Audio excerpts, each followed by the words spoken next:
if you've got a very large, strong guy, you're something like James, right?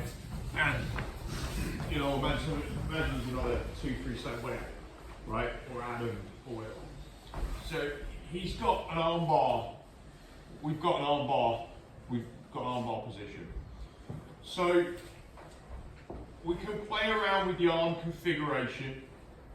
You'll find that there's two major schools of thought. One is that you go this way around. I line up the elbows like you're going for a rear naked choke on his elbow, and you're pulling. And again, this idea, and we covered this a bit in the video. Dan talks about. He likes to go into what they call the spider's web, right? And I think Eddie Bravo kind of popularised this idea.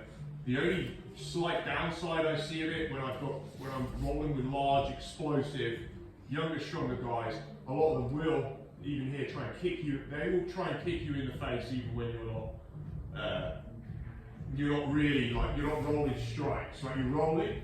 We've not had any strikes. You may have mounted them to get to this position, you know, where you could have punched them in the head, and then they accidentally try to kick you in the face, right? Because what they do is they try and make out they're trying to put their foot on the top of your head.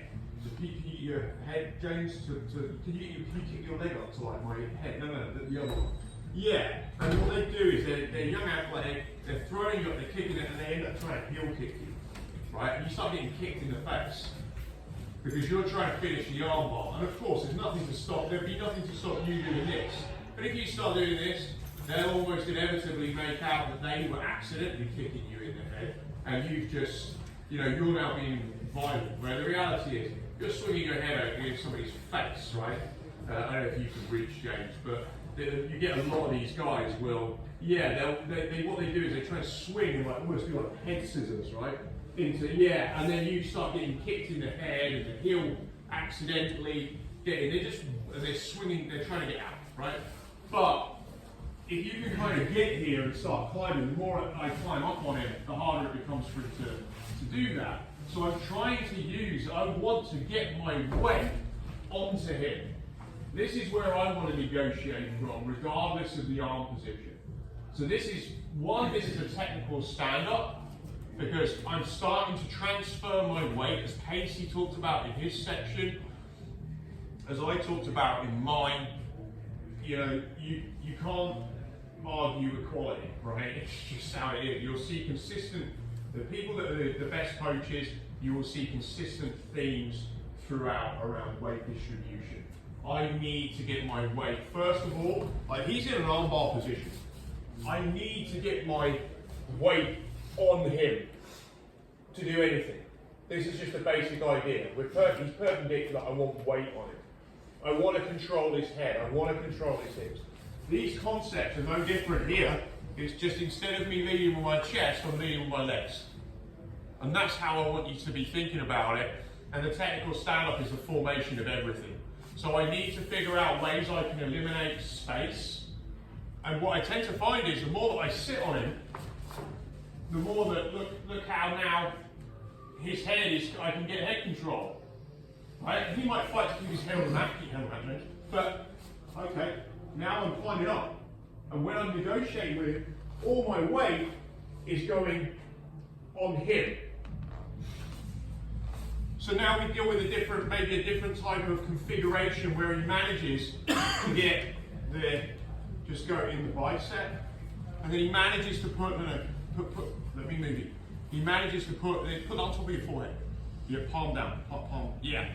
He manages to get to this, right? So again, how am I going to deal with this? What feels the most natural thing to do? I would say this. Better or worse for you, James? Worse. Right. My weight's on him. I'm now able at this angle to block him. Right? And even if I've given space to end up with this, I can start taking it away. And I'm going to negotiate with him with my weight on his body. Yeah? So as a control idea now, you know, he's fighting against this is my entire body on him. Yeah? I'm working here with gravity, because all my weight is down on him. Versus trying to fight somebody from here. First thing I want to do, technical stand-up. And he can't hold that. And this is no major strain for me. I'm just getting up. He might have a different arm configuration, and I want to come the other way. But the basic idea is going to be the same. It's going to be the same. I want angles, so I want to be like into the skinny X, and I want to start getting up. Now, I don't really need a great deal more because I'm just putting all my weight on him versus just trying to pull his arm. Any thoughts, questions on that? Pressure on the face is really uncomfortable. Yeah. It makes a big difference. Yeah, you're not thinking about, oh yeah, I'm going to fight, I'm going to hold my arm and thinking of ways out. You're getting crushed. And we shouldn't give up our principles of, oh, this is a unique position. It's almost never ever is. And the minute you get into that kind of mindset of, I need to do something specific, you're then abandoning everything you know. And this is part of the challenge. You start playing, oh, I need a 50-50 guard system. Now, I'm not saying if you're doing tournament jiu-jitsu, you're not going to need to practice this, of course you are. But the same principles are going to be applied. And it's going to be, again, thinking about my technical stand-up. Do I need to try and escape my leg out? Do I need to technical stand up this way and start getting up here? Whatever it is that I need to do, it's going to be around that movement is just everything. Yeah? So let's just get in the armbar position. And the guy can hold his hands however he likes. And I just want you to technical stand up. Yeah, just practice. You get the elbow to the elbow here, and you just start working on that technical stand up movement. Just put a bit of weight on and see if you can start to break your grip. Yeah? Is there any preference for which shoulder you put in the middle? This is one of the big things that people think about.